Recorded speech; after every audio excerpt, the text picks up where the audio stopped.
On the bull-bear debate, slide 5, some of the key points of the bear case is really that Cologuard is so expensive relative to FIT and other non-invasive tests.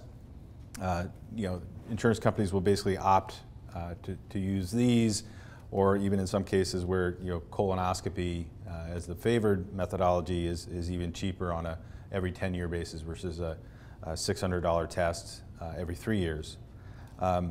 A lot of that then flows into, they're going to burn cash, they're going to have to raise money, and that's why, we've heard this a bunch lately, that's why Kevin Conroy and the management team is really talking up their pipeline about cancer monitoring and blood testing. And again, customer acquisition cost is going to be materially high and sustained because of these advertising campaigns are going to be expensive and have to be sustained.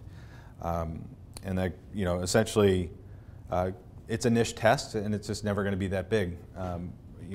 For our case, we think FIT and FOBT are essentially non-comparators, like they're just not the right test, and you can see that in the data currently how physicians use colon cancer screening methodologies. It's the wrong number, it's the wrong comparator, so $25 is just not meaningful.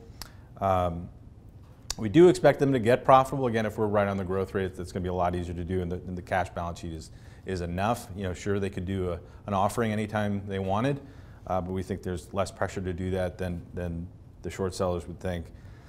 And we were also watching this rapid adoption across the provider set, and we've talked to a lot of physicians, mainly in the primary care area, because we don't really think the GI is the right person, because this is really about ordering a screening methodology.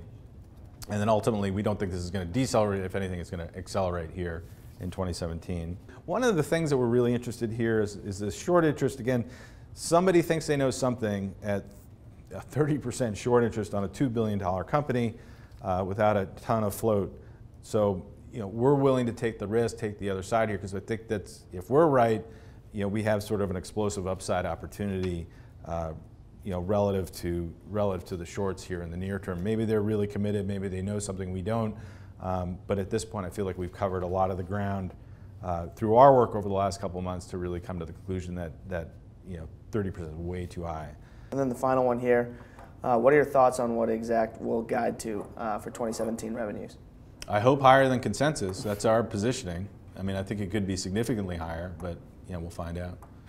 But yeah, I mean, clearly, I just laid out a whole case that the revenue numbers are too low. Whether or not Kevin Conroy and those guys see the way we do, or they want to communicate it, now as opposed to later, we'll see. But I think there's a good opportunity here to squeeze the shorts and make some money.